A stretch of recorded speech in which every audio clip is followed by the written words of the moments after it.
it happens pretty fast. So the feature's a little bit different now, y'all, on the going live. So that's pretty dope.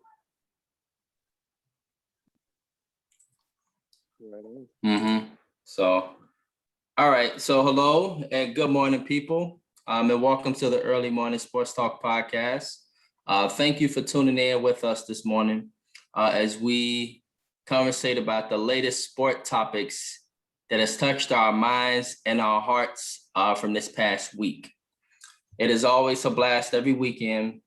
And so as a reminder that every week we always like to begin our podcast by reminding our audience that the Early Morning Sports Talk podcast can be found via the Early Morning Sports Talk podcast page on Spotify's The Early Morning Sports Talk podcast, YouTube, Apple Podcasts as the Early Morning Sports Talk podcast, as well as our own Facebook pages via Brandon Price and Jamar Goodman, and in this case, as well as Chris Ford, amongst other streaming platforms. Today is April 24th, 2021. We have seen yet again another interesting week in the sports world, where we saw Steph Curry continue his dominance even last night and begin to make a strong case for MVP. James Harden be sidelined indefinitely, causing a bunch of injuries for the Brooklyn Nets and that big three, but they still look good even without KD and James Harden. Anthony Davis come back with a lackluster performance for the Lakers, and I'm not really so sure about this team being able to repeat this year. After being sidelined for 2 months, the LA Clippers with playoff run, though, continue their hot playoff streak. This team looks really, really good. They look like they're clicking on all cylinders. The NFL draft thought and analysis take place in which we'll give you guys our first round NFL mock draft. And lastly, we saw George Floyd receive justice, in which we know was well-deserved and needed. But as we know, as we all know, there's certainly more work to be done in the vineyard after various shootings done occurred of various Black teenage bodies within our communities. And so with that being said, Mr. Jamar Goodman, top of the morning. How are you, sir? Pretty good. How you all doing today? I'm doing pretty good. Mr. Chris Ford, good morning. How are you, man? Thanks for joining us. Good morning. Thanks for having me. I'm doing all right. Hope you guys are doing all right too. Yes. And so while I work out the tag process, let's first begin, guys, with giving our, just thoughts on stuff. And so you guys seen this week what happened with George Floyd. Sadly enough, right after, though, a 16-year-old girl was killed. Sometimes I just wonder why the police never talk to our kids compared to what they do with other, races of kids, especially Caucasians. I just really strongly feel that 16-year-old girl would have been marked as being a teenager. She would have been marked as being crazy, silly. And maybe they would have at least tried to talk to the girl or something. This 16-year-old girl, she just, it was right on site with her right there. And so just curious, guys. George Floyd verdict, that was a positive thing. Now, there's things that we can do within our household, right, to teach our kids. Definitely, in this day and time, you have to teach them to respect law enforcement. But even amongst that, it still possibly would have been different depending upon the child. And so just curious, Chris, as you being our guest this morning, what did you think about the George Floyd verdict? Was it progression in your eyes or anything? And, just what are your thoughts currently on the current situation within Black and brown body treatment of law enforcement within our country? So first of all, the verdict, I did think, well, it was definitely a positive thing. I mean, because it's something that I think that we needed as Black people. Mm-hmm. It's something that the country needed to happen. So Right. I don't want to call it small, but I think the word that I'm looking for maybe is just the beginning. Like there's so much more that needs to be done and so much more that we need to get to. But this was absolutely something I think that was positive. Hmm? There was accountability. I mean, and the dude looked shocked. The dude looked He shocked. did. He looked shocked. He looked like he wasn't, you know, he was expecting his privilege to come through as it always seemed to do, you know? Right. And so I think that within itself is going to hopefully get things moving a little bit faster than what we hoped.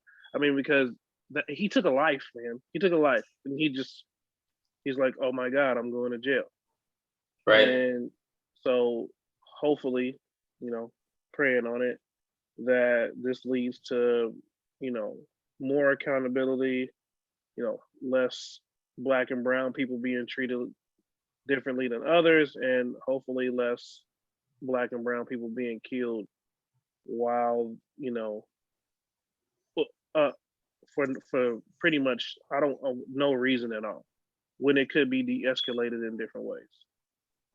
Right. Right. I hear you. That's very thoughtful. Yeah, I appreciate that, Chris. Jamar, your thoughts? I mean, as far as the verdict, yeah, I'm happy about it. But I'm not like all the way there because it's more so the sentencing that I'm more so worried about. Like we've Right. have guilty verdicts in the past, but the sentencing, it does not match the crime.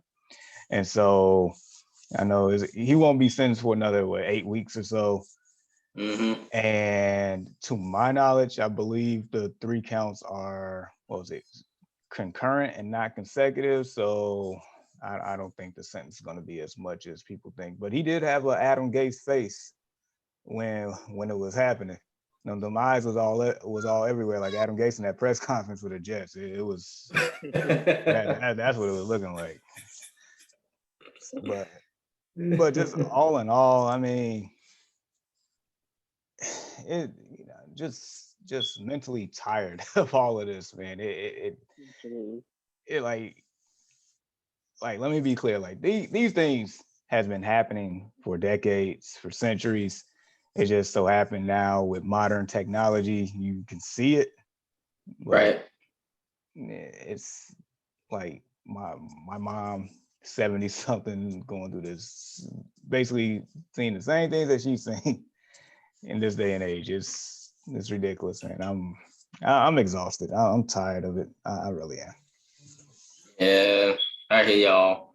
I'm tired with y'all. And like you say, I'm just interested in mainly seeing the sentencing. Will he get 5 years, Chris, maybe? And be walking scot-free in a few years. You know, you get 5 years, you probably got to serve about 3 years, something like that. Right. And so, Parole. and yeah, and so basically, you know, these are just questions that come about. I, you know, would love to, let's say, see how other cases are also based upon, you know, sadly enough, the 13-year-old and the 16-year-old, I don't know if they really got cases, y'all, because of the fact that, you know, she had a knife in her hand. But it's still just a part of me, y'all, that, you know, I think we all know if those were little white girls, somebody would have came and talked to them and just told them put the knife down, and they would have probably just went home. You know, probably got a slap on the wrist or something. But it's sad to see that often, y'all, a lot of us are looked as animals. And I think, y'all, that officer, he looked at that girl, y'all, and he seen 4 young black girls out there fighting. In his eyes, y'all, those are animals fighting. Those are wild animals fighting. And he's not from that environment. So one way to tame the wild animals is to use force, deadly force in this case.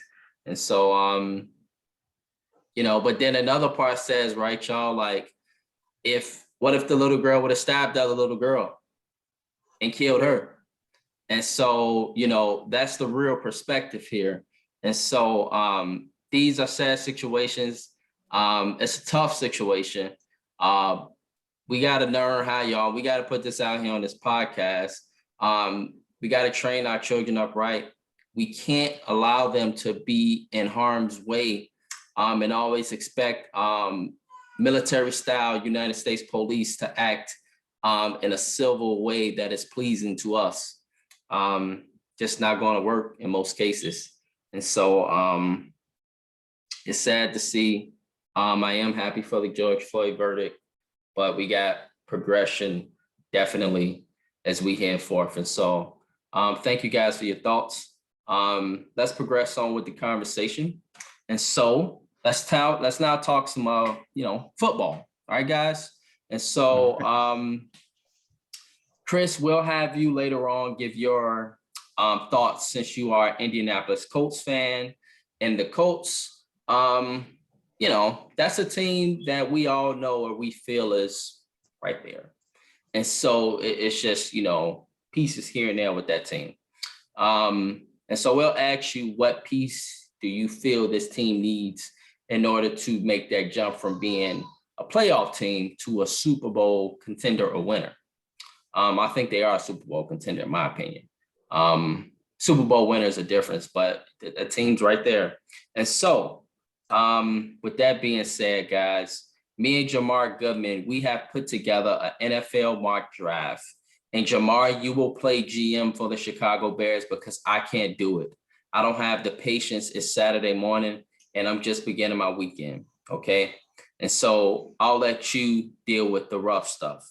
I'll let you play GM for the Chicago Bears and give us what need you think this team should take just within the first round.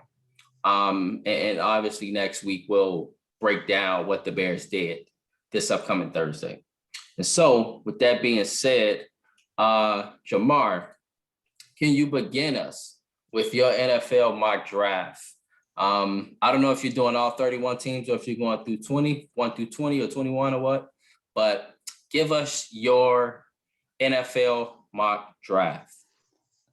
All right, so I stopped at 21 because based on what you sent, and we don't want to go any past where the Colts are for now.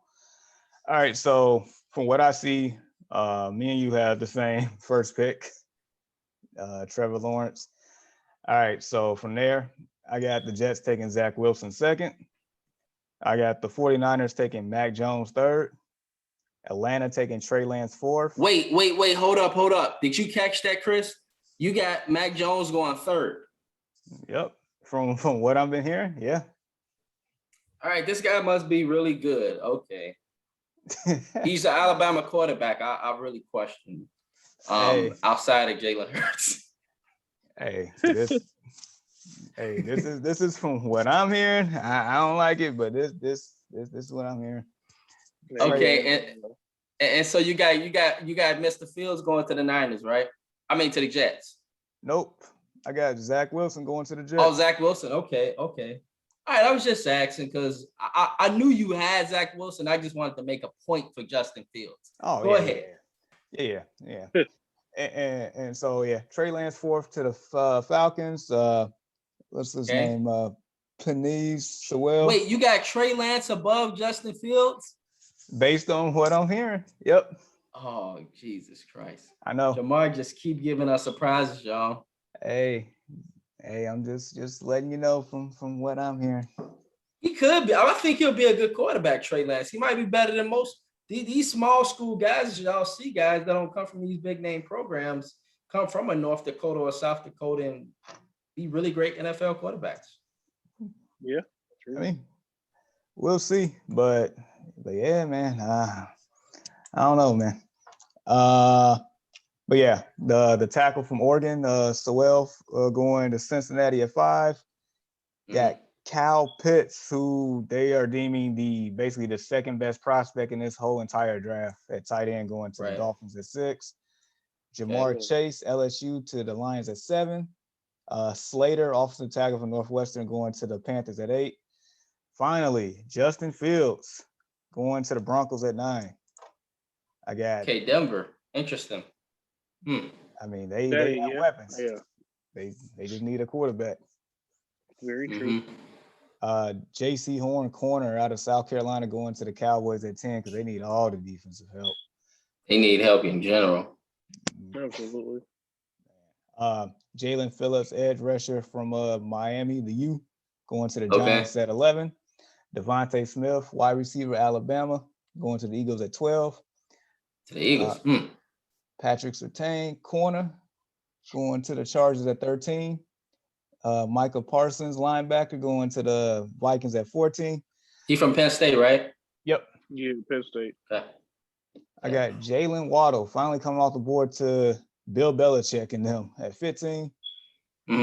Caleb Farley, corner from Virginia Tech, going to the Cards at 16. Also from Virginia Tech is Christian Darrisaw, offensive tackle, going to the Raiders.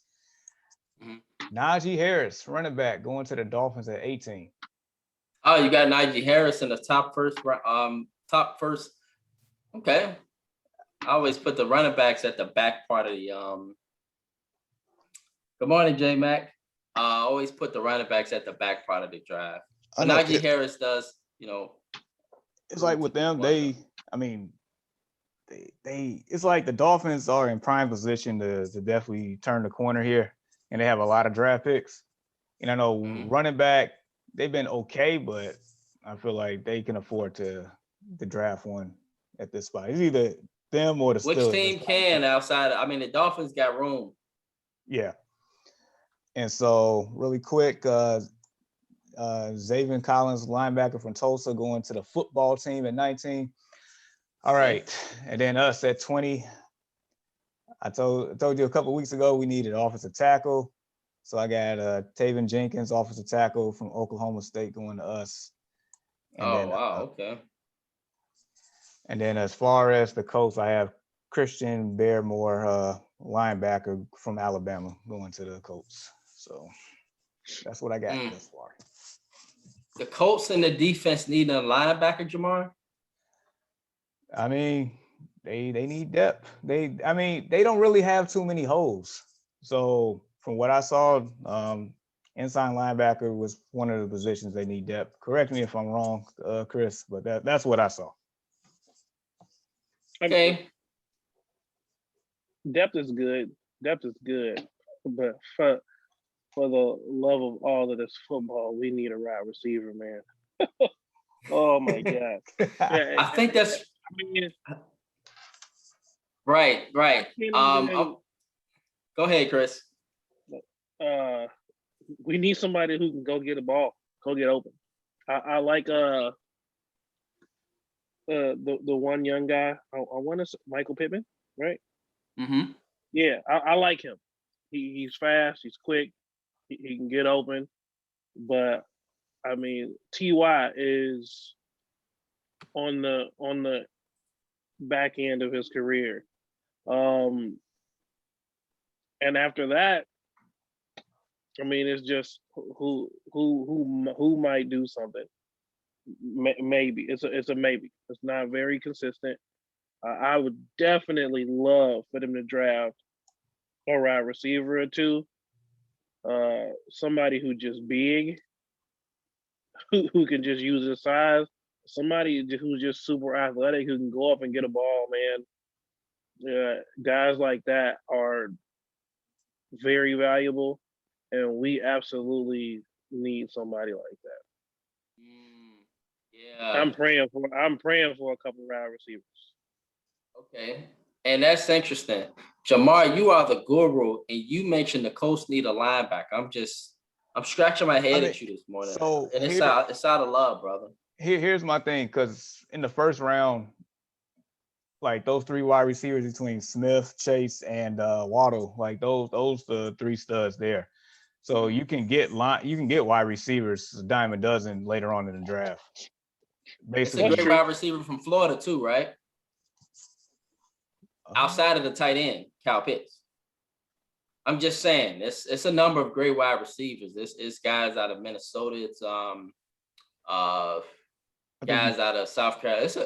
I think the draft, yes, you are right, Jamar, that within those first three wide receivers, those are the takers. But it is a good amount of depth of wide receiver within this draft for some reason.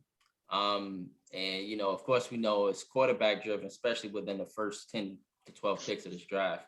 But it's some good wide receivers too. It's some good backers too. It's some good linebackers. And so we will see what the Colts do.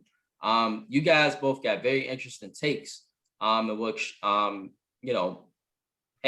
on the Sports Talk podcast, opinions are great. And so Jamar is schooling me here. And I'm be looking to see what they do. Just to quickly, guys, go through some of the comments. Prescott JB stated, if we don't trade up for Justin Fields, I'm moving to Vegas and room for the Raiders. Well, so get him his ticket. Pack his bags for him because we're not doing it. Unfortunately, so I'm sorry. Yeah. I'll help you shop for homes out there. Yeah, it's pretty nice out there, right? Josh, I don't know if that's gonna happen, brother. So you might, I think you just moving to Vegas in general. And he's just kind of looking for a reason to say something here. And so yeah, I don't think we get Justin Fields. I would love to see it happen if the Bears trade up, but likely not happening. On the other hand, Anthony, good morning. I work out with Anthony, y'all. He stated, I like Fields. I'm just not sure what the Bears will have to give up to draft him. And very legit, I would love Justin Fields too, guys. But I just know the Bears, they pick guys like Mac Jones or guys like Tula Bama from New York State University. These are the Bears, so you never know, Chris, who will end up with somebody from Chicago State, like even if they trade up. We gonna trade up for a quarterback for the Bears. They probably would. If we trade up, so Atlanta probably is the prime position. Atlanta and the Dolphins are the prime position that's going to trade back. Let's just say we trade up for the fourth pick. It's not going to be Justin Fields. It's going to be somebody else. That's just the bottom line. No, absolutely not. We already know where we going with this. Justin Fields ain't even on their radar, bro. He doesn't fit the mold of the team, man. No. Yeah. You hear that, Josh? He doesn't fit the mold of the team at quarterback. The McCaskies look at that. They're like, no. You're breaking the rule around here. Can't draft Justin Fields. Trade for my boy Colt McCoy before they go pick up Justin Fields. Oh, man. Did y'all hear that? Chris said the Bears are going to trade for your boy Colt McCoy before they go get Justin Fields. Oh, yeah, look. And look, Chris, they won't just trade for him, right, Jamar? They're going to make sure his pocket's good. Right. They're going to give him a fat contract. I mean, look at the money they threw at Mike Glennon. Look at the money they traded for Nick Foles and gave him some more guaranteed money. I mean, look at the money they gave at the Rusty Rifle a couple of weeks ago. I mean, come on. He gonna get paid. Hey, let my boy Colt get a bag. I'm telling you, boy, Chicago the place. I'm telling you, boy, he gonna come to Chicago and get paid, boy. I'm telling you about the McCaskies. Good morning, Deshaun. Good morning. And so Jamal Allen, Torian. You remember Torian, right, Jamar? Yeah. He came on the show. He said they went after Teddy Bridgewater. They went after Watson. They sent the bag at Seattle and Houston. Yes, we know that. We know that, Torian. But this is the thing with the Bears. They always go after something that they know that they're not going to get.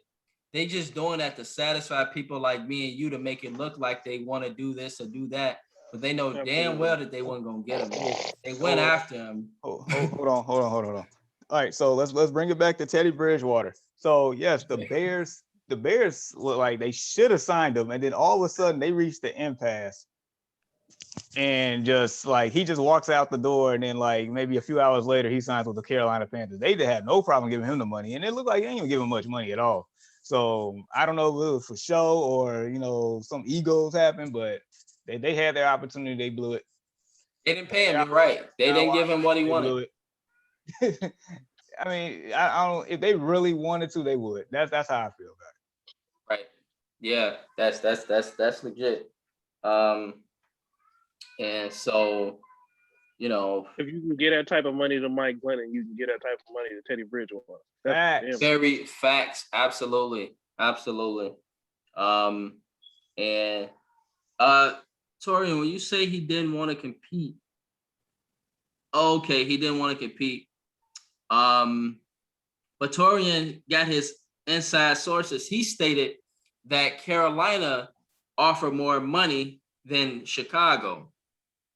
Man, I mean, he said go look it up. It could be very well true. I always thought that Chicago cheapballed them as they generally do. You know, most I mean, yeah, talent. You know, probably. And like I said, if they really wanted him, they would have got him. As in, if they needed to throw him the money, like they just like Chris said, do to Glennon and everybody else, they would have done it. We would have had him as quarterback in the story. right? Bears Yeah. had first crack at it. They blew it. Yep. And that's true. Like when you got first cracks at things, you got to make it count. And the Bears, they don't make it count when they get their first crack at things. It's just like baseball, right, Chris? You get that first bat, you got to knock it out the park. And the Bears just go up there and they strike out. They strike out real bad. And so, look, y'all, we'll end up talking about the Bears at 8 o'clock. You know, like it's you know, it's a good Saturday morning, and Tori, and you come on here starting stuff, talking about the Bears, knowing that you're gonna get us riled up. And so I feel like you're doing this on purpose. As far as the Bears, I will go down my mock draft, guys, and I will hit on what the Bears should do. Good morning, Dion. My football brothers, they all chiming in this morning. Jaguars, Trevor Lawrence. We know about the Sunshine kid from Remember the Titans. So the Jaguars go ahead and get Sunshine. He appears to be the most talented quarterback. Although I like to make a case for Justin Fields at the New York Jets. And the reason why is because when he went up against Trevor Lawrence, he kicked his tail. With all the hype of these two since the beginning of last year and either 2 years back, both of these guys have been hyped to be the 1 and 2. And it appears that when we watch these two guys play, Justin Fields gives this guy the business, he even did in high school. And so, but this was y'all doing the All-American game. And so I feel I've never seen a quarterback with a 4.28 40 time. That is scary. That is fast. That is faster than cornerbacks. That is faster than wide receivers. That is fast. And then not to mention this kid's quarterback accuracy. Hello, people. Why are you guys trying to get this guy to be a top 10 pick when he is clearly really the most talented quarterback I feel in this draft? And so the New York Jets, you've been less for a number of years. And if you want to be relevant, don't do what the Bears do and try to go for skin color, go for talent. So I think they should be smart and go for Justin Fields, although I highly, highly doubt they do. I think they'll go with what you mentioned, Jamar, Zach Wilson, and go with their tradition. And if they do that, then I think the Niners will chime in and go ahead and get Mr. Justin Fields. It is highly rumored that he will end up in San Francisco. They have moved up. They did a number of things to try to get Justin Fields, as you guys maybe have seen throughout the week. And so they're looking to really make a strong case for Justin Fields. For fourth, y'all, I think that areas play a role here. I think, Jamar, I think, Chris, that the Falcons will give Mac Jones, the kid from down the street. As you know, y'all been down to Atlanta before. Atlanta's right on the edge of Alabama. They're right next to each other. Mac Jones, you know, Alabama plays a lot in the Falcons Stadium. And so it's a relatively short ride, familiar with the area type of thing. And so the Falcons do need a quarterback, I feel like. And so, you know, the timetable on Matt Ryan, he's talented. Say that again, guys. They needed a quarterback for a couple of years because Matty Ice ain't it. Yeah. You're right. And so, Mac Jones, I feel like he's an area kid, and that works often. And so, the Bears just did it with that tight end from last year. They got a kid, Cole Kmet, from the Northwest suburbs. And so we'll see what happens. Good morning, Denise. Good morning, John. The Cincinnati Bengals, Penei Sewell, offensive tackle out of Oregon. This guy is really talented, y'all. I wish the Bears could have got him. Deshaun, he stated, Zach Wilson is looking like a lock at this point. I'm glad Fields won't end up in the wastelands that we call the New York Jets. Yeah, very well possible he won't end up in New York. But I still believe Deshaun, and he should be in New York based off of his talent. Good morning, John. The Miami Dolphins, y'all, and we talked about this, Jamar and Deshaun, back in December. And it, of course, looked like it won't happen, right? But I, think that Devontae Smith is the best wide receiver in this draft. I don't care about his size. He never drops a ball. Plenty of great wide receivers that are little guys that, are very, very talented and that pan out to be, killers in this league. I mean, look at the Browns, look at the Brandon Cooks. I mean, it's just a lot of little guys that are viewed as short from a traditional wide receiver that kills on the field. And so the Miami Dolphins, I think they need to go after a real weapon. And I think Devontae Smith would be a tremendous weapon for them. I've never seen a wide receiver dominate just in big games. He dominated all season, this guy. I've never seen a wide receiver win a Heisman, dominate the national championship. How many yards did he have in the first half, Jamar? He had to have at least 200 some catching yards in the first half. Yeah. Like 3 touchdowns. It's just nobody that can stick him. The Dolphins, if you want a weapon, you better snatch it up, because if not, somebody's going to be really happy in New York, according to the mock draft, because people got him going 12th, and I'm just looking at him like, really? Of course, they got, Jamar Chase and, those other playmakers going ahead of him. The New England Patriots, y'all, I think Kyle Pitts will be a tremendous fit under Bill Belichick's system. He loves tight ends in the first round. He's had great tight ends in New England via tradition. What? They signed 2 legitimate tight ends this offseason. Like who? Jonnu Smith and Hunter Henry, rather.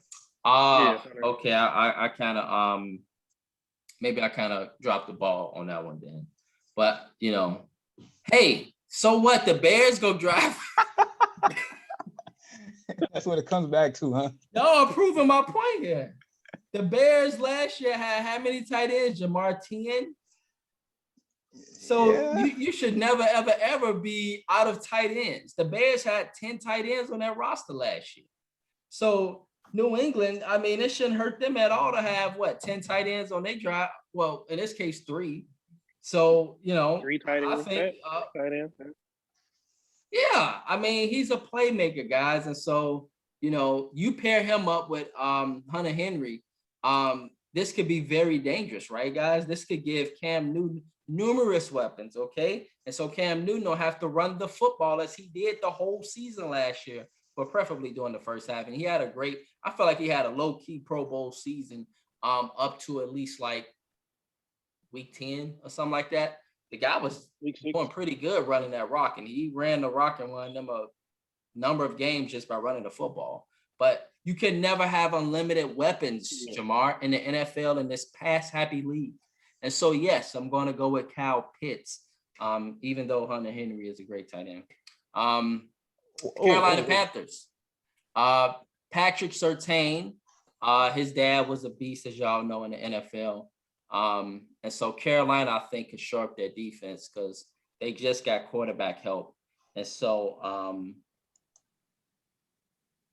that's my new joke is, what tight end are they drafting? This is Anthony Wash with their first pick. I hope he's the next coming of Adam Shaheen. Oh, that's me. Adam Shaheen, though he is efficient, he was in Miami, and All he got to do is just stand up, and he's so big, they just throw him the football. So yeah, Adam Shaheen's still in the NFL, by the way, y'all. The Denver Broncos. I think they should get the kid Trey Lanshaw out of North Dakota. I think that is a good fit for them.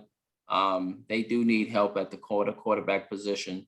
So I think getting Trey Lance, being familiar with the area as well, not too far from Colorado, I think that'd be a nice pick for them. The Cowboys need help in so many ways, but I think they need to get Rashawn Slater out of Northwestern. The Giants, if they don't get Devontae Smith, I think they need to get Jamar Chase out of LSU. The Eagles. Whoa! Bring it back! Jamal, All right, so the Giants, who gave a bag to Kenny Golladay this offseason, who also has Sterling Shepard and Darius Slayton and Evan Ingram. They gonna go get another wide receiver. I mean, but you mentioned that they were didn't you mention that they were going to get a wide receiver too? Nope. Well, I don't know if you know, but the Giants, even though they have wide receiver help, there's not enough room for weapons in the NFL. And so you can always get as many weapons as possible in the NFL, okay? And so it actually has a lot of mock drafts. I don't know if you guys know that they have Devontae Smith going to the Giants. Which I looked at it this morning, and they do say it does show that they need, one of their big needs is wide receiver, which I don't get. I honestly don't get. If anything, they need an offensive line on that offense. If anything, but that's just me. Right. Yeah. Shit, they need a backup running back. The Giants need so much. It's like, where do you start? And so I just feel like sometimes you have needs, guys, but when you have certain players, you just take the opportunity to get those weapons and snag them up. Like, hey, that's right there. Take that. That's the problem with the Bears.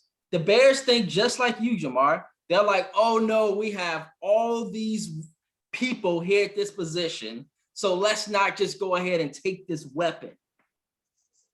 And that's exactly where they mess up. I'm just to the point, Chris, where I'm like, if that weapon's out there, man, snag that weapon. Don't you let Jamar Chase just sit there. If Jamar Chase is there, you take him. I agree with that. Yeah, and so I'm like, snag him up, take him. Because if not, somebody gonna be real happy, and I'm gonna be sitting here a year later, like, yeah, I should have did this, I should have did that. And so, yeah, John, the Bears do this all the time, and so I'm snagging up weapons, and I'm snagging them up as quick as possible. I get that. Like, I get that philosophy. I do. I really do. But for them, who can't run the football to save their life, because every time they hike the ball, somebody's in their backfield, for a quarterback who has to run for their life and ran 80 yards and tripped over his own feet because he's not used to getting out in the open. Like, this team needs offensive line help and more defense. They do not need another wideout. In this case, then, Rashawn Slater likely in the real draft will be gone. Penei Sewell will be gone. So would they have to just take the kid from USC? Would they take somebody from? Yes, because there's 3 offensive tackles that is first round picks projected, and take the offensive line help. Because I think it's like 4. I think it's like 4. And so because it's a kid out of Virginia Tech too. True. But here's the thing though, like the bottom line is they need to determine if Daniel Jones is going to be their quarterback or not. In order to do so, you need to put everything around him, including offensive line help, to protect him, to see if he's going to be your guy or not. Because he's entering year 3, and there's a lot of question marks. Because there's even rumblings talking about them maybe even drafting a quarterback because they don't believe in the guy. So you got the weapons already. You got the running back for sure. You got a formidable defense for the most part. Give him some offensive line help and see what he can do next year. Yeah, offensive line help is solid, bro. That's a solid argument. I just think Jalen Waddle, man, Jamar Chase, you put them guys within that slot, and you can literally have what Minnesota had this past season. And so it's a lot of examples, but I'm kind of changing my mind here. They could use an offensive tackle. But at the same time, this league, man, you need weapons. Look at Kansas City, look at Tampa Bay. Do you think Tampa Bay, y'all, stopped? Oh yeah, we got Kenny Galladay, we have Sterling Shepard. Do you think that the Patriots, the Patriots, they just have they had Tom Brady, but like most people aren't Tom Brady, and so this league, you got to look at Kansas City, you got to look at Tampa, and you got to say, what can we do that they doing? And so I just feel, Jamar, that you can't stop with weapons. And the quick rebuttal to that is, I'm glad you even said both those teams. Did you see what happened in the Super Bowl? Did you see what happened in the Super Bowl? Did you see? Yeah. Did you see Patrick Mahomes running for 500 yards by himself all over the field? Even though his line was banged up, but you see, like, you have all the weapons in the world, but if your line isn't together, what's the point? What's the point of having weapons if you can't throw the ball? But at least they made it to the Super Bowl. What? And at least they were really arguably 14-2. They won a Super Bowl last season. Because their offensive line was intact until they got hurt. Same reason for the Buccaneers to make a Super Bowl. They have one of the best offensive linemen. Tom Brady has time to throw the ball. What's the point of having weapons if you can't throw the ball? I think Tom Brady, he does, have nice offensive lines, but at the same time, Tom Brady he gets the ball out, so it don't matter. He makes your job easy as an offensive lineman. He makes people's job easy. You know it, Jamar. He makes people's jobs easy. And so, I hear you, but, all right. So me and Jamar, we are disagreeing this morning, but it's okay. Respectfully disagreeing. It's respectfully. I think they need to make sure they need to get their running back some War Machine legs. That's what he needs, bro. That dude, up in New York, Chris. Right. Yeah. Plus Saquon, bro. He got Derrick Rose. Come on, man.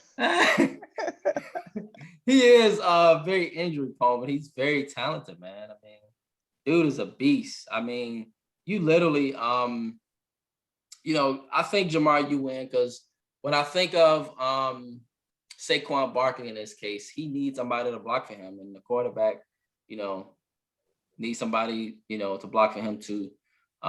It's interesting. It really is. It really is. All right, y'all. So the Eagles, Jalen Waddle, I think they should get a receiver. So I think they should get the guy out of Alabama. I think the Chargers need offensive line help. And you need help for Justin Herbert, y'all. I don't know if y'all seen this kid. The truth ×3. This guy will be. I mean, the kid is super talented. So you definitely need to get an offensive tackle for him, to preserve him for years to come.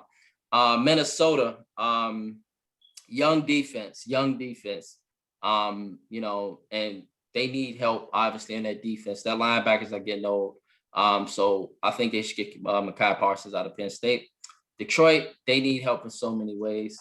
But you just got this new quarterback, Jared Goff, so go ahead and get him some protection. Relocation. Yeah. Need to relocate. The Lions. I just went through the Lions. The Cardinals. So the Cardinals just lost Patrick Peterson.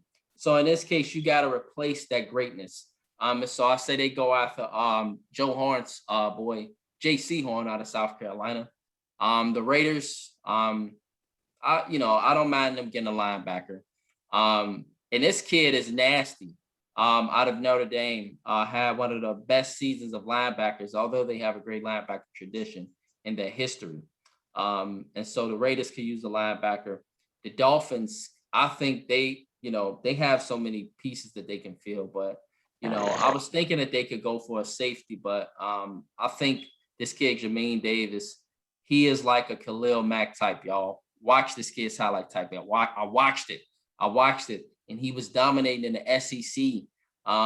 SEC has the best talent in the country, and so and he was dominating against the SEC teams, and so that's very impressive. So somebody, you always get a nice linebacker. The football team, I think they should get a safety. So going with Trayvon Moorick out of TCU. And as far as our Bears, I think we need to replace Kyle Fuller. Oddly enough, Kyle Fuller, y'all, is from Virginia Tech. And so I think Cal Fuller in this case probably would make a call and say, hey, I got this kid out of Virginia Tech. Y'all know how stuff works. And his name is Caleb Fairley. He's a beast. Go ahead and put him on the squad. And so the Bears, regardless of the fact, need a cornerback or an offensive tackle. And so either one. We'll see if somebody's available. Maybe Christian Darrisaw of Virginia Tech is available at that time, or Elijah Vera Tucker. But if not, then I say go for a corner. And so, Chris, I think you mentioned as well that the Indianapolis Colts, they need wide receiver help. And so, that is basically that. And so that is our NFL draft analysis, world. We will see what the Bears do. We'll see what the Colts do. We'll see what these top teams do with their quarterback situations. I'm interested in seeing where Devontae Smith lands. I'm interested now through you, Jamar. I'm interested in seeing what the Giants do. And, a few other teams, especially the Dolphins. I want to see what they do with their first round picks. And so very, very interesting. The NFL draft starts this Thursday at 7 p.m. Central Standard Time. And so be on the lookout for that next weekend. We will look to cover draft picks, include the Bears. All right. So, Jamar, we have Vegas win odds, total odds of wins for this upcoming NFL season.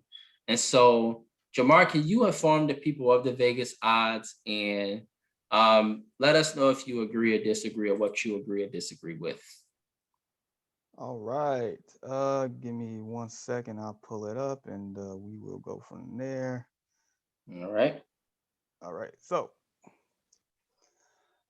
all right, just going from highest to lowest with teams as far as their win totals and, go from there.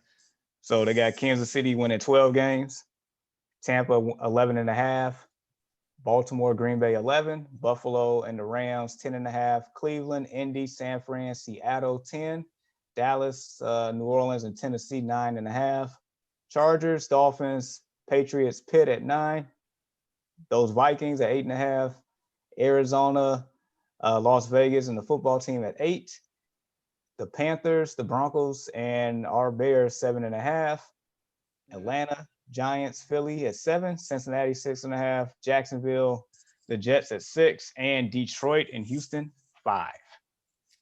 First off, they got the Bears at 7. What the hell wrong with them? The Bears should be at 3. Like, how you gonna put the Bears at 7 wins? What is wrong with these people? Do they not realize that Andy Dalton is the quarterback? So those win odds are just like tremendously high, and it's just overly high. I don't know what they're smoking on. And additionally, the odds for the Rams. Look, me and you, Jamada, talked about Matthew Stafford. I think he is overrated, tremendously overrated. I don't care if he's going to the Rams. I don't care if he's going with Aaron Donald. The fact is, when it matters, Matthew Stafford gets a lot of garbage points, y'all. He reminds me of Kirk Cousins. Get a lot of yards when the game is over. You know what I'm saying, Chris? They down 23-10. Then he want to start passing and giving the people hope. And yeah, we still could win with 2 minutes left. No, you're going to lose likely. This is Matthew Stafford to the core. He is a tremendously overrated quarterback. And so those win odds are just tremendously high. The Rams will literally be a 9-7, 10-16 with hopes for a wild card. They'll literally be, y'all, in the same position that they were with Jared Goff. I don't see much of a difference. I disagree. I unfortunately, brother, I gotta disagree with you. Okay. I mean, I don't see what y'all see in Matthew Stafford. I'm confused. You ain't never watched one of Matthew Stafford comeback games, bro? He comes back. He comes back every blue moon. He played for Detroit. What you mean?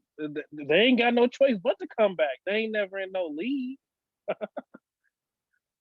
I mean, Yeah, I think that this is a good situation for Matthew, who used to be the catcher for Clayton Kershaw, by the way.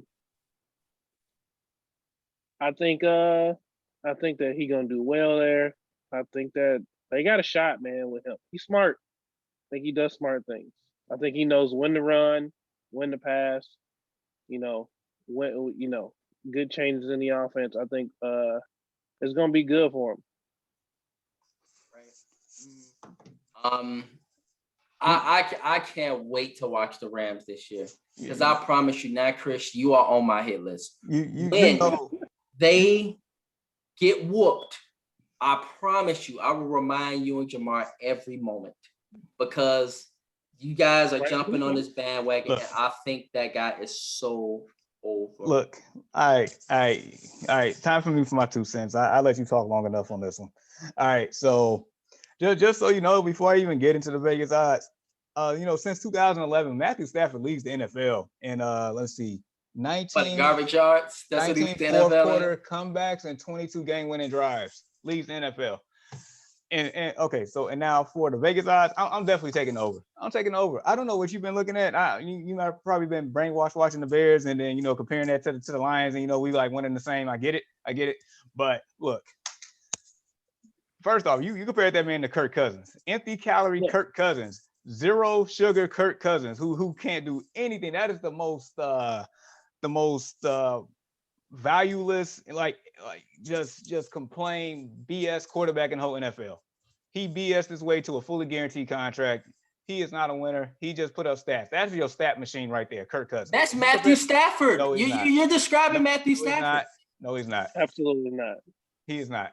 First off, Stafford, the only thing that Stafford ever had in his career was Megatron, and he retired early because the Detroit Lion organization is that trash.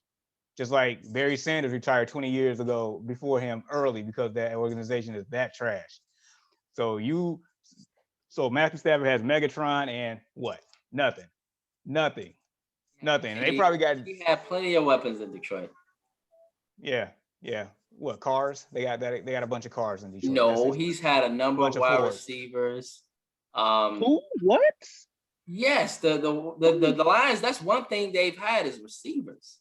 You better Y'all not say telling me that. Kenny Galladay You better not be is talking not about a that dude. pretty good wide receiver? Y'all telling me what's the other guy in Detroit, Jamar? Outside of Kenny Galladay, it was pretty good. Marvin Jones. Yeah, these are great wide receivers, guys. Oh, bro, come on, man. No. I wouldn't put. These are Marvin very, Jones very in- solid weapons that he got in Detroit. Okay, name I a wouldn't Pro put Bowl. Marvin Jones on my worst enemy's fantasy football team. Name a Pro Bowl defensive player off that team in the last 10, 15 years. You can't do it. Can name one. No. Name a Pro Bowl running back off that team. I mean, maybe the cornerback. What's the cornerback name? I mean, but I get your point. Like, okay. The best running back they had It was Reggie Bush. Yes. No, and it not even probably not even him. Adrian Peterson, and he just got there. At the tail end of his career. The only reason why he's still playing because he need money because he broke. That's the only reason why he's still playing. He went to Detroit because they gave him playing time. Thank you, Anthony Wash. The cornerback, y'all, was Darius Slay. But okay, I see y'all point. But no. One more main point. It goes back to when we discussed this trade. Matthew Stafford is head and shoulders above Jared Goff any day of the week. I wanna see it in wins. I don't want to see stats. No. And this is what I'm telling you to. I don't don't want to see stats. I want to see W's. I'll make sure I tag you after every W. I'm not even a Rams fan. I'm gonna tag you after every win. Yeah, every win. Because when the last time Matthew Stafford is going to actually play with a team of this caliber? Look at the defense he's about to have. Look at the weapons. Look at the offensive structure. Look at the head coach. And the arm talent that he brings and the leadership. I'm taking it over. Matter of fact, Like a- after this, like I'm And the about to weak, bet. and the I'm gonna weakness place is a going bet. to be in that organization, the quarterback. You thought it was Jared Goff. Wait till you get Matthew Stafford. he gonna be rejuvenated, man. I'm telling you. He got I new hope life. so. He's gonna be in the I really, MVP conversation. Come here, Bobo. I really hope I'm wrong, y'all. We'll see. But I just, I'm taking over. Wait till we done with this. I'm Matthew taking Stafford about to get under. And the last thing I wanted to look at, Chris and Jamar, with the Vegas total win odds is Green Bay being above Tampa. I kind of got an issue with that. No. Green Bay's 11, Tampa's 11.5. So Okay, they gave him a half. So Tampa. But Green Bay still above by half a point, right? No, Green Bay's 11, Tampa's 11.5. Because there's other odds out there that has Green Bay ahead of Tampa. Now, if that's the case, then I mean, I think everybody just waiting on the day when Tom Brady actually, well, he looked old last year, but they looking for Tom Brady to finally look completely old. And I mean, every year you can kind of assume, or at least think, man, it's got to be time for Tom Brady to be old completely, not just half a year or part of the year. Right, but it's one thing, Chris, to look old in the regular season and then look old in the playoffs. I think Tom Brady looks old intentionally in the regular season, sort of like LeBron looks old in the regular season. Then when the playoffs hit, you're like, damn, okay. And so it kind of happens every year with certain greats. And so they're waiting for him to look old. And Max Kellerman has been waiting for him to look old. How many years? Y'all be like 6, 7 years now. And so since he's did that Cliff thing, it's been at least 5 years. And so go blow your nose out it, go. And so we're waiting to see Tom Brady look old. I am too. Maybe this will be the year. Maybe this is his last year. I don't know if Tom Brady got anything else to prove, but in a way, it'll be interesting to see him get 8. It'll just be crazy. It'll be crazy. I need him to prove that he can leave because I'm sick of it. So, I mean, man, that's crazy, man. Imagine if the Bears would have picked up Tom Brady. They had that chance. Yeah, they did. But and so this is a very good debate, Shalvin. These win total odds really makes me interested in a number of teams. And so y'all heard that LA Rams, y'all heard those odds. I will be looking very much into this team. And I promise you I will carbon copy on email and tag on Facebook Chris Ford and Jamar Goodman when they get whooped or they get garbage pass yards after they lose them. I tell you what, it's gonna be a lot more times that we tagging you than you tagging us. Absolutely. Okay. I might go buy a Rams jersey just because of this, bro. Hey, y'all, don't forget the Rams are in the NFC West. NFC West. And you got Russell Wilson, you got Kyler Murray, and you got Jimmy G. Jimmy G. Well, not really, you might have Justin Fields and Zach Wilson, but you still got 2 very good teams in that division. So the NFC West is loaded. That's a very, very interesting division. And so wasn't too worried about losing Sierra. He ain't trying to play too well. He might not be motivated this year. That's a good point. We'll see.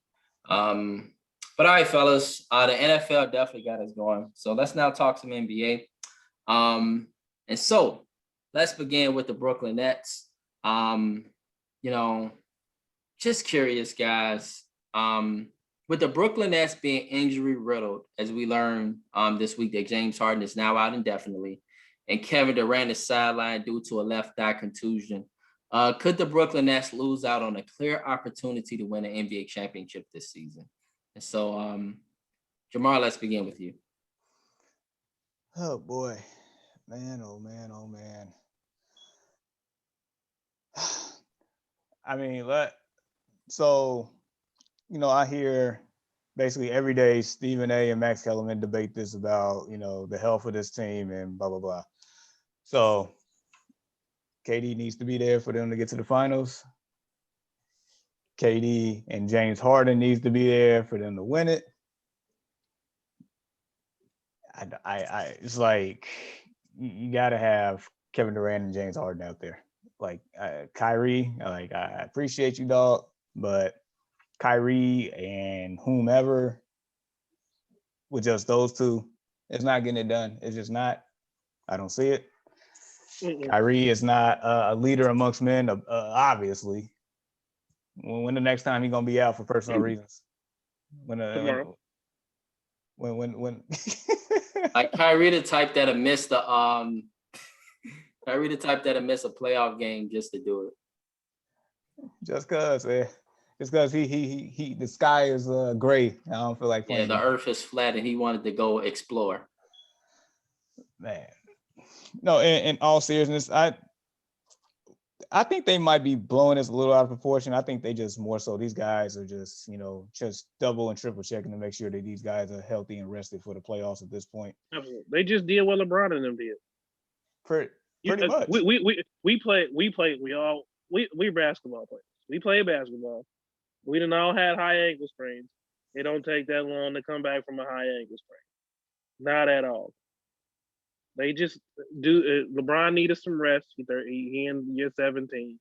He needed some rest. They gave him some rest. Period. Yeah, the Brooklyn Nets are, I think, countering that too. The Clippers are too with Kawhi Leonard. They're really just saving themselves. You see Rajon Rondo rest up all year. Now he's just out of the blue, right? Towards the playoffs. And so Rondo. He's motivated. Right. And so these teams are bracing themselves up for, the main run where your legacy is judged. And so, to answer the question, guys, I think the Brooklyn Nets, but did y'all just see how talented they are? Y'all just see like how many buckets they can get. They can just outscore you by will. They were blowing out the Celtics, y'all, yesterday by like 20-some points. And it just happens so fast. It just literally happened. It just happens right before your eyes. Andrew Shamet, Carbonneau, Joe Harris, Jeff Green, not Eddie Griffin, y'all. Blake Griffin, not Eddie Griffin. I was watching Eddie Griffin the other day, y'all. Like these guys got weapons galore, and they even got guys that get gritty and dirty like Brown. That play defense. This Nets team, there's no reason why they should not win.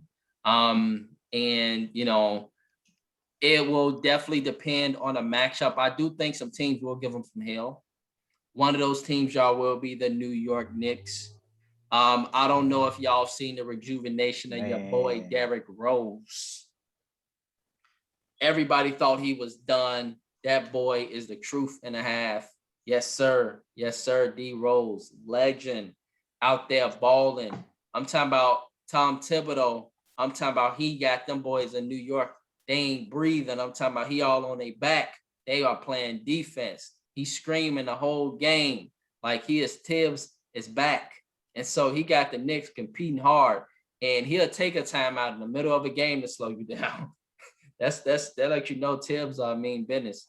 And so that team is super competitive. I've never seen them get blowout once this year, Jamar. Not once. Every game is literally by 1 point they lose, if they lose. That's legit. And now they are on a win streak. So it's been nice, man, to see the Knicks competing for sure. And their defense is ruthless. Oh, absolutely. They get into you. And so it will depend. They will have some teams that are giving some trouble. The Hawks are giving some trouble. The Knicks are giving them some trouble. The Sixers will give them some trouble. Those are like three teams I know for sure that are giving them a fight. But would they win in a 7-game series? Not sure. And so the Nets are their heads and shoulders, y'all, against above the league. I don't think there's nobody that can stop them. Nets in 5. Every series. Nets in 5 every series. KD ain't having that move. They're tough, man. And so, KD, I mean, who can stick him? Nobody. Nobody. No, You I can't mean, stick that. The best you can do is just put your hand up and hope he missed. like who do you And, know that and comes he off only of need one eye. He only need one eye. He don't need to. true? Like who do you know that comes off an injury for a long period of span, long time span, dropped 17 points on 100% shooting, just flawlessly just comes back in and just be great again. Like He didn't miss a shot. that's wild. Averaging what, 28 or 30, or he averages some crazy number of points where he just scoring at will. Definitely. So He definitely scored. it'll be interesting. Yeah. Another They need thing I their point got guard y'all. back though too. Say it again, Chris. They do need their point guard back though. Yeah, they just signed another guy to fill in for him, but Harden. yeah. But when he comes back, right, like Can we talk about his point guard skills? Please. yeah, and he's an MVP candidate himself, James Harden. He was prior to his injury. And speaking of MVP candidates, y'all, so I need Chris and Jamar, just who do you got for MVP? And what guys do you think are right there that's peaking? That could win MVP. So Jamar, let's begin with you. Man, it's like, so my head wants to say Jokic or Lillard. My heart wants to go with my boy in the Bay Area right now. Okay. Absolutely. Like that's my boy putting the league on notice. Like I swear before the season, they was calling this man overrated and everything else in the book. Then he had to drop 62 on y'all to wake y'all back up. The team struggling. You think he was hurt for a second. He comes back, and then they get relevant again, and now he's been on a tear. He's been on a tear, and I understand that their record is like right around 500, a little bit above, but you got to understand like you take Steph Curry off this team, they are a bottom 3 lottery team. I'm telling you, terrible without him. Terrible. And we saw it last year. We saw it last year when he got hurt for about 4 months, came back, and then the pandemic happened. Like we saw how bad they looked. And he's getting the best out of people. Like Draymond plays best when Steph Curry's on the floor. Yep. Andrew Wiggins is probably having the most complete season of his career right now. He's having a complete season. Yes, myself, aka Kent Bazemore, is out there playing ball. And so like this, and they don't have Wiseman anymore. He's done for the year, and they still out here hooping. So I mean, I get it. The record isn't matches the MVP profile, but yet Chris Boy Westbrook won MVP, and they was the 6th seed. So I mean, that's correct. True. Correct. And so just really quick, I mean, they're 500 team, 30 and 30, 9th in the West. I get it, but I want to give my boy some love here because he deserves it. He definitely needs some respect. That Jokic thing, man, I don't know. I don't know, man.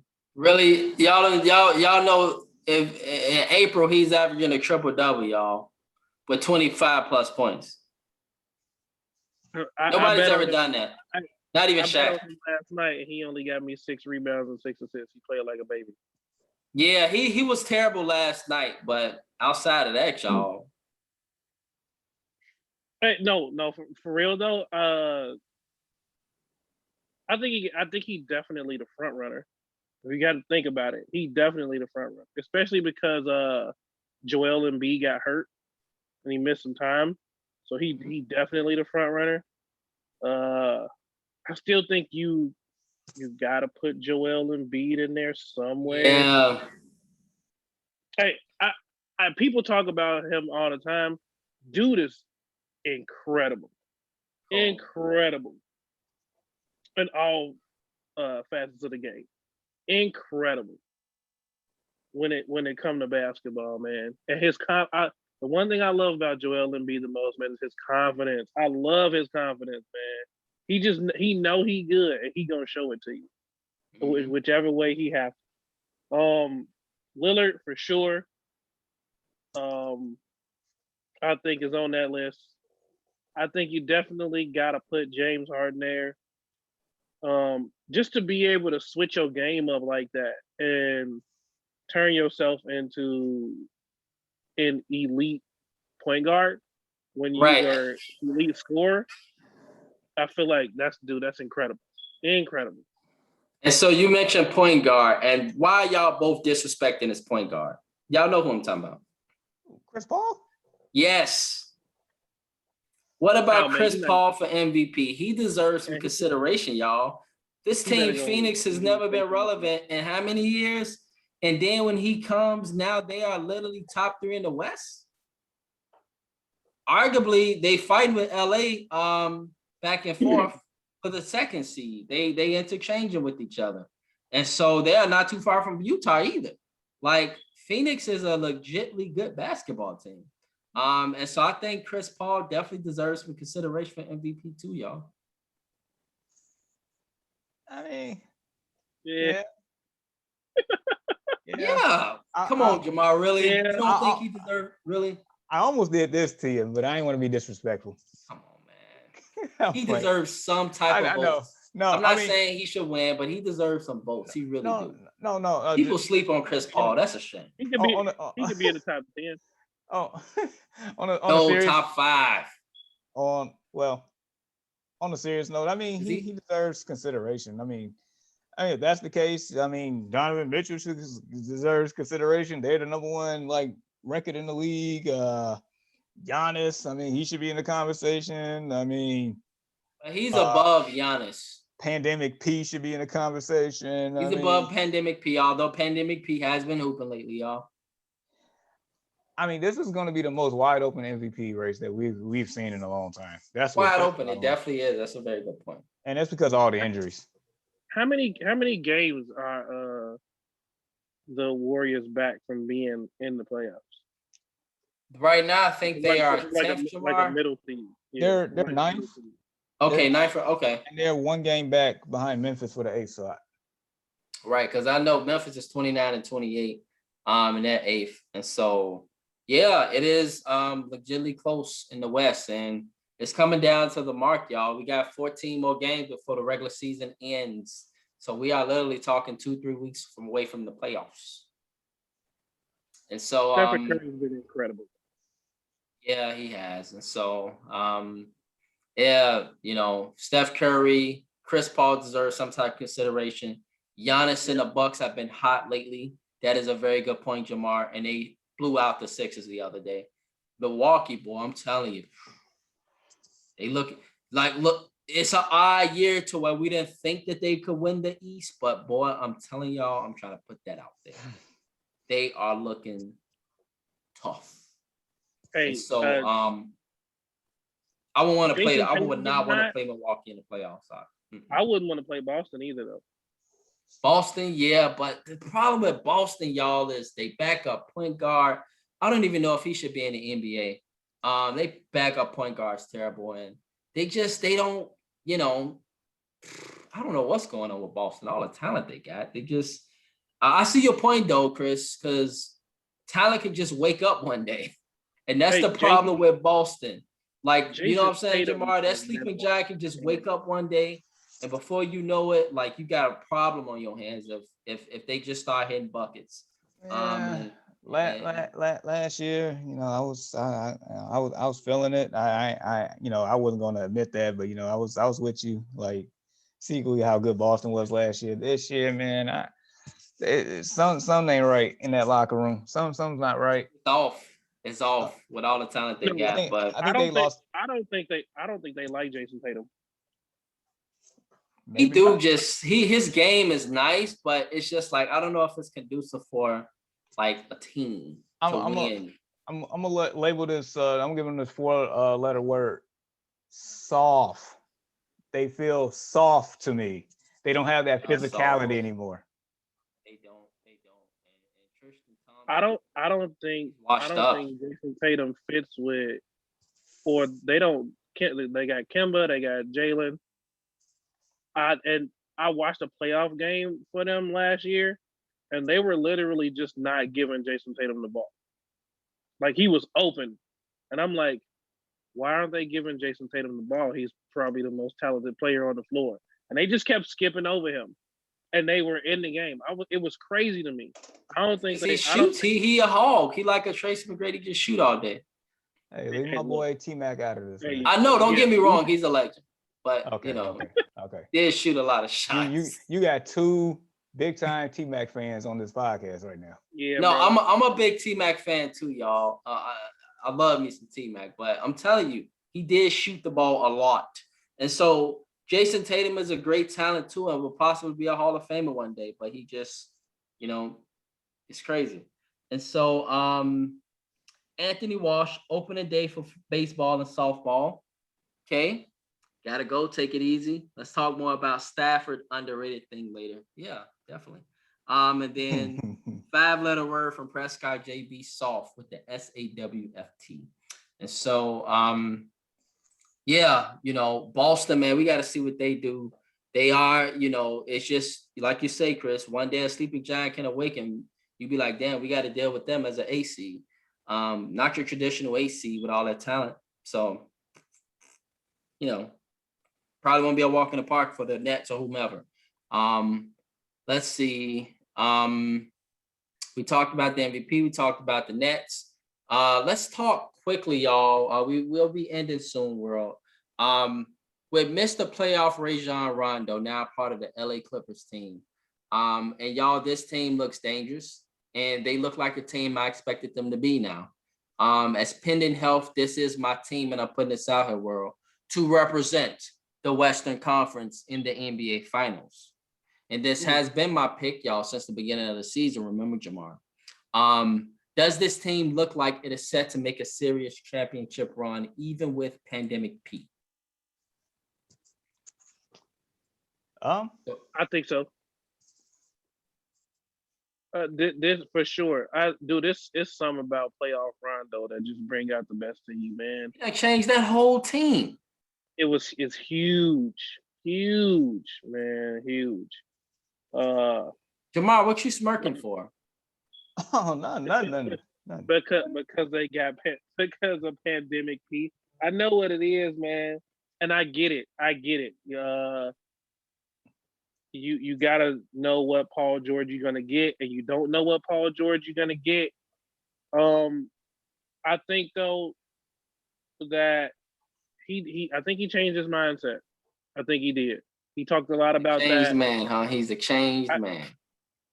Just a change of mindset. Now, I mean, people have relapses and they go back to and they go back to the bad places.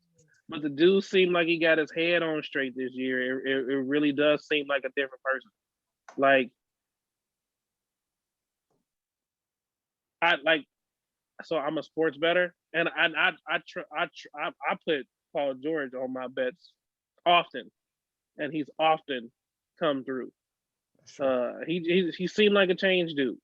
So with playoff Rondo and maybe getting playoff P instead of pandemic P, they got a shot. They got a real shot for sure. Yes, sir. Absolutely. Very legitly, they do. Jamar, does it depend on pandemic P and how he do?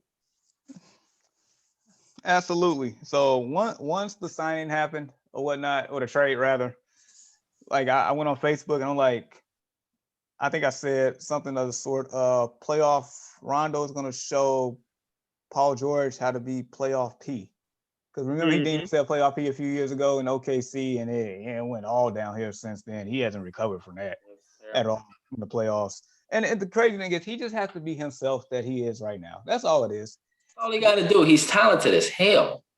He is. And he's not even the main guy. He's in a ideal situation now. He's home. Maybe that's a little pressure, but anyway. Just looking at the Western Conference as of right now, of 8/26, April 24th, 2021, I believe that the Clippers are probably the most complete team, well-rounded team in the Western Conference right now. The Jazz are missing Donovan. I mean, they can hit threes. Their defense is legit, but you definitely want to test them out in a best of 7 there. Right. You know, Phoenix, we know that they are, a threat. I'm not gonna like overlook them, but a lot of people on that team doesn't have the experience. Right. They bench is young. They're gonna be a hungry team for years to come, especially if they actually, pick up a thing or two after Chris Paul leaves. That all the case. Denver, that's Jamal just Murray just hurt them so bad. If he like, was healthy, man. The balloon popped, man. The air just sucked the air out the room. I can't take them seriously all the way around. Dallas has been underachieving. The Lakers, I mean, they're not at full strength yet, but I don't even know they actually will be, even with Anthony Davis. I don't know. We'll see. Portland, I mean that's a team. That's interesting. That is Y'all been seeing how they've been playing lately. Hey, the dude, what's his name? The center, Jurick. Jerkic. Yeah, Jerky. He looked good last night, bro. He looked good last night. That's the first complete Jerky game he'd had since he been back. And if he feeling himself, that's dangerous. Because CJ McCollum has figured himself out too. I'm telling you, with CJ McCollum back, they back now because he balling. Yeah, so Portland is interesting. It's just like we know Portland is so talented and has so much upside. Their ceiling is through the roof, but it seems like every year they always in the bottom half of that conference. Like as far as getting to the playoffs, they always on the bottom half of that for whatever. And the second round team, basically. I feel like they need like another level to unlock their greatness. It's just like one more. It's just somebody got to like one solid piece. Yeah, either a piece or somebody just got to go to another level, and it's right there for the taking. They just got to do it because they honestly, with that talent, they should be in the top 3. They should be. But yeah, to answer your question, Clippers, I feel like they are the best complete team right now. They got the offense, they got the defense, they got the playoff experience. They got them a point guard with championship DNA and leadership. So it's basically at this point in his career, like if you're trying to get to the finals or win it all, you just go trade for Rondo at the deadline. That's just what it is. I mean, he changes. In the final, the Western Conference Finals, Clippers in Portland. Clippers in Portland. Yeah. Hey, that'd be a tough. All right, we putting you down for that. You heard that, Jamal? We're putting you down for that. Hey. Clippers. Go big or go home. I mean, that's interesting. It will be interesting in the playoffs though in the West. It's gonna be lit. It's gonna be lit. You got Portland, you got Phoenix, you got the Clippers, Lakers. I can't wait till they get back at full strength. Utah's fun. I mean, it's gonna be lit, man. Even Memphis, the lower teams, New Orleans, these are the lower teams. They ain't finna be no pushovers either. Don't let Chef get in the playoffs, man. I'm just that's saying. Another one. He's gonna be in. He's gonna be in the play-in tournament. So don't let him get in the playoffs. I'm telling you, this gonna be man. The West gonna be lit, y'all. So I'm looking forward to that. Woo, y'all. John Morant looked like he found his legs again. But that too, he when he came back from that injury, it was sketchy. It was super sketchy. But I got him on my fantasy team, and it seemed like every other day, John Morant got 30 points. John Morant got 12 assists. John Morant got 30 points. John Morant got 12 assists. I'm like, dude's electric, man. Yeah. He's still solid, man. But it's like Zion now that took that superstar level. That boy that scored 25, 30 points in the last 20, 30 games. He's unstoppable. They just need to win and play defense. Yeah. That's the problem with the Pelicans. No defense. Yep. You are totally right. Because I was watching them against Brooklyn the other day. Great game. I'm talking about Zion Williams. All he had to do was put his hand out to script Kyrie in the last few seconds of the game. He just blew right past him. And so it was really, where's the defense here? That is the Pelicans' problem. But the West definitely loaded. I think the Clippers are a dangerous team. And so yes, guys, before we conclude, let's talk really quickly about baseball. And so Chris, I don't know if the world knows, but you are a baseball coach. You have daughters that are in softball and they are extremely talented. Hey, what's up, Pop? That's my pops, y'all. The baseball season has now begun. It's very interesting.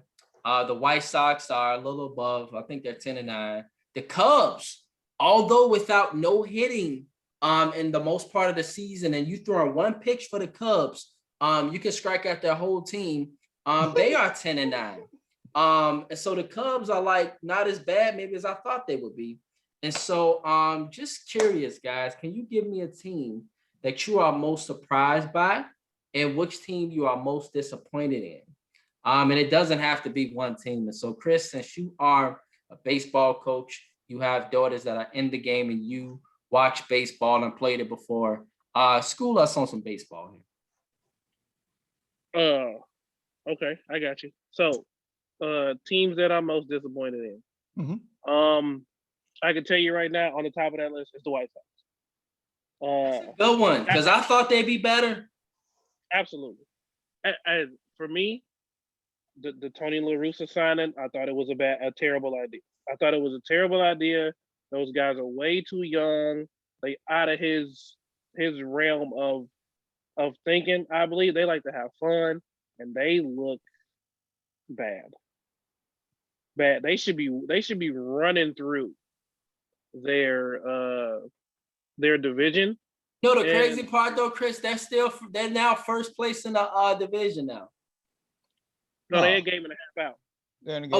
Okay, with the Royals, right? Kansas City. Yeah. Which, okay, as far as surprising goes, that's absolutely surprising to me. Is that the Royals are in first?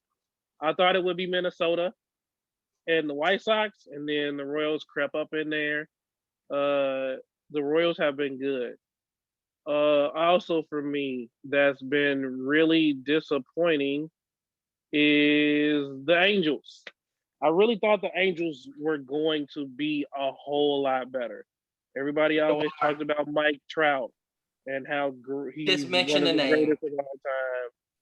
And then it was, oh well, he don't have nobody around him. That's not true anymore.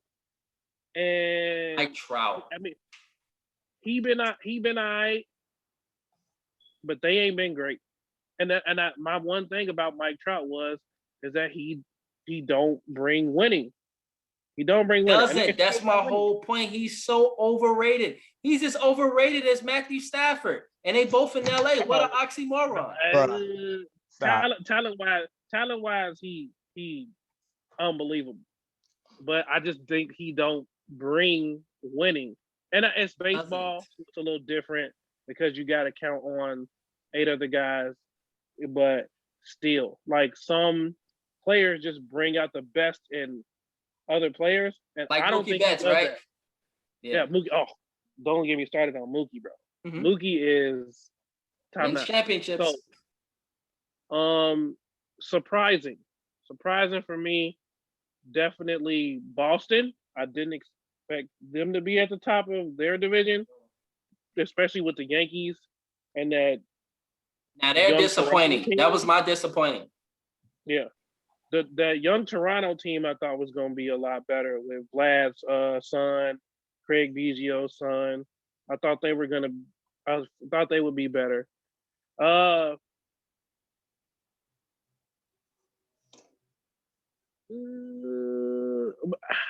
can't say. I do have to say I am surprised that Milwaukee's at the top of our division.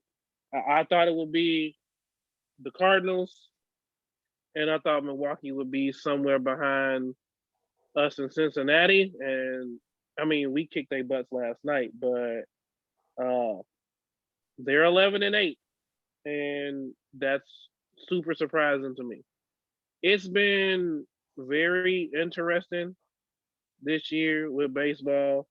I'm glad to see the Cardinals suck. That's always a good thing for me. Houston looked mediocre. I'm into what I'll be watching all year though, man.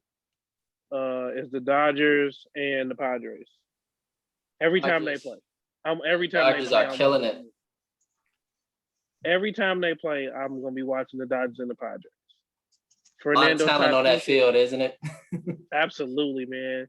Fernando Tatis taking Kershaw deep twice yesterday to help them beat the Dodgers in Dodger Stadium for the second time in Oh two wow, days. I didn't know that. Yeah, Yeah, Tatis is a yeah, beast, man. He took he Kershaw is. deep twice, huh?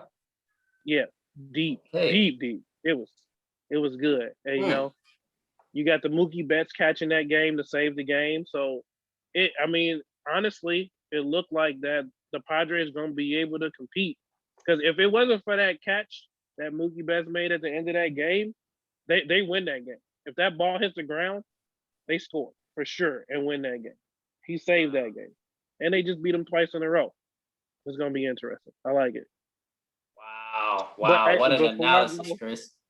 though, yes, that one pitch, the fastball, Cubs couldn't hit it. But for the past 5 games, we got like 60 runs, and we tearing the cover off the fastball. So They figured it out. Chris Bryant looks great. Javi happy to have fans back. He looks great. The pitching has held up. Don't be surprised, man. Don't be surprised. We still around. We still strong. We still around. And that's a surprise. The Cubs, I'm surprised from the Cubs. Just really quick, John. I'm gonna be real quick. I'm really surprised by the Cubs. I thought they'll suck. And I thought that their nucleus were getting old. I really did. And worn out and just they can't score runs. But they've gotten things together for the last 5 or 6 games. This team's been pretty impressive. Putting up big amount of runs too. But I'm disappointed, y'all, in the Yankees and all that money. The Yankees buy championships. They're known to do that. And they tried to buy another championship. They always buy their way into the playoffs or the ALCS. And just this year, they're not what I thought they would be. The Red Sox definitely is a surprise. The White Sox, they're disappointing. I didn't think they would be 10-9. I thought they'd be cruising with the division early, but they're starting to catch their feet a little bit. So that's a good thing. I'm disappointed in Cincinnati. I thought Cincinnati would be a lot better this year with the acquisitions they made. And then don't get me started on Mike Trout and the LA Angels.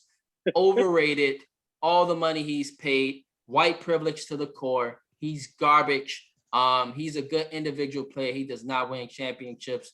You want to win a championship, Mike Trout, come to the South Side. We'll take you. All right, go ahead, Jamal. Oh man.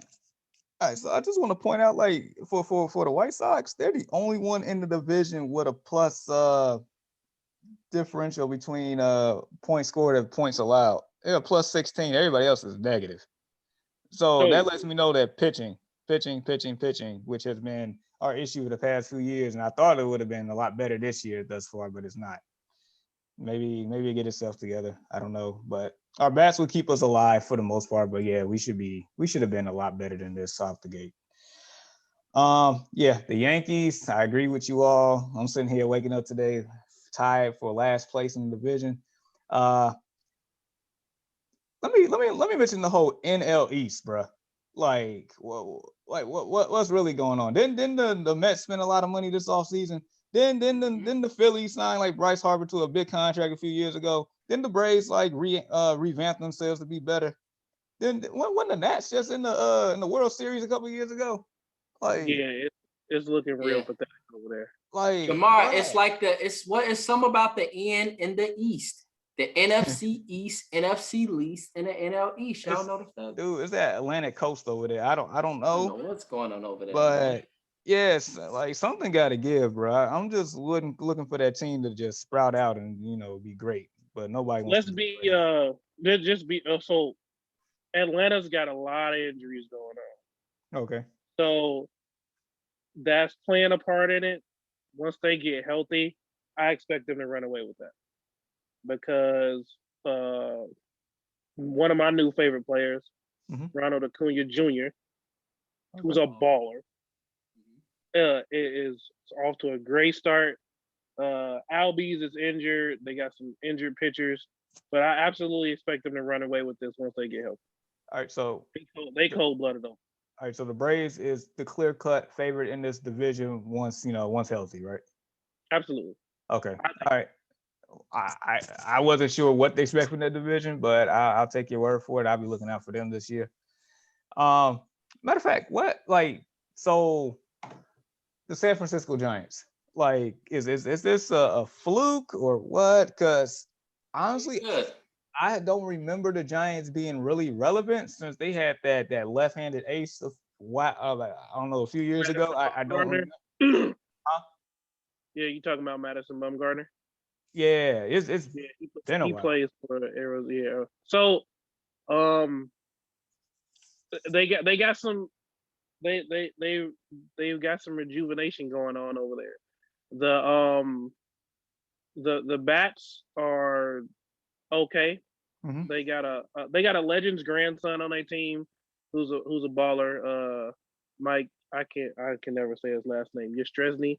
But for the most part, man, Evan Longoria, who you haven't heard He since still the play? Tampa Bay Rays. Yes, Really? Evan And he's still good, huh? he is he leads them in every offensive statistical category. Whoa. Everyone. He's their best player. Also you got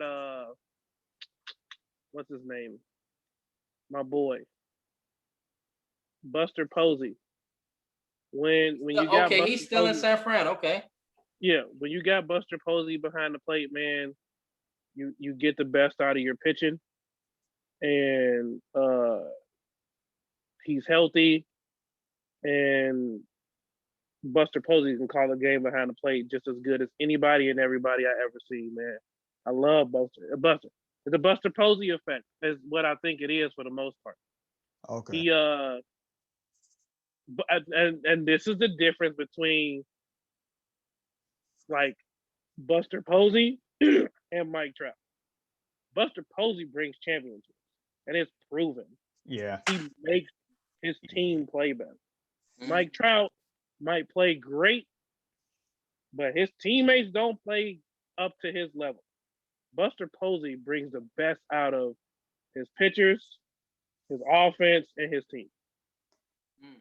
Man, Buster. I didn't know he was still playing because I haven't heard about him for a while. But I He know was having injury problems. I thought so. And when he was in his Yeah. prime, man, that team was Winning dead. championships. Yes. They won 3. That should be a first ballot. The last, Yeah. oh yeah, for sure. If he not first ballot Hall of Fame, they should cancel. I don't care that Baller, yeah. if he don't have he could not have a great, he could have a mediocre career for the rest of his career. What he did in between like that 5 or 6 year span where they won a championship every other year, Right. Buster Posey, first ballot Hall of Fame. Yes, sir. Absolutely. Well, guys, this was a phenomenal conversation today. Chris, man, thank you for chopping it up with us, bro. You have provided incredible insight, and you know your stuff, and so you are definitely welcome back to the Early Morning Sports Talk podcast. Whenever you decide, man, just let us know. We'll always welcome you with open arms. We appreciate your presence. I appreciate you having me, man. I needed this morning. More than you know. I definitely needed this morning. That is good, man. You know, this is what it's for, man. This is a brotherhood and talk, chill, relax, that's the environment. And so thank you, man, for chopping it up with us. Just curious, guys, before we head into the weekend, y'all got any final thoughts, shout outs, any advice, any encouragement anything you guys want to talk about prior to, us concluding the podcast this morning? Mar, any thoughts? I'm a man of few words right now. I don't know. Everything's just good. Just I don't honestly. This is one of the few times I don't have much to say. But I'll say this much. Just the weather's getting nice. Just enjoy yourselves. Just don't put yourself in bad situations. And just love one another one another and enjoy time with your family as much as you can. I hear you, man, and I second that. And put the guns down. Be safe, be smart, keep God first. And Chris, as our guest, any final thoughts? Go watch Mortal Kombat. Oh, it was so dope. Oh, Hey, Go don't watch- last night, bro. Don't- I don't watched say it. nothing. I'm watching it today. Don't say nothing. Go watch Man, it Mortal was Kombat. cold. Yeah, for sure. Go watch Mortal Kombat. Yes, sir. It's a big UFC fight on tonight. Kamaru Usman versus Jorge Masvidal. Should Oh, be a good one. yes, yes. That's a big one. Thank you for pointing that out. Usman and Masvidal, big one tonight. I'm taking Usman. Masvidal talk too much. I think he more bark than bite. Lastly though, man, life is short. Enjoy it the best way you can. Be safe. Hug your loved ones. And I got this new saying. I use it with my softball girls. It's take your shot. Always take your shot, because you never know what's gonna happen. So if you in between decisions or anything like that, man, take your shot and see what happens, because life is definitely too short. Yes, sir. Thank you for that, brother. No problem. Yes, we appreciate your presence, man, and much love, and appreciate both of you guys, man. Thank you for stopping through with us, Chris, and we appreciate your presence. And everyone, we hope you took in those eloquent words that were stated this morning. Take that and take it with you as you go through your weekend. Thank you all for tuning in. Peace and God bless. Absolutely. Deuces.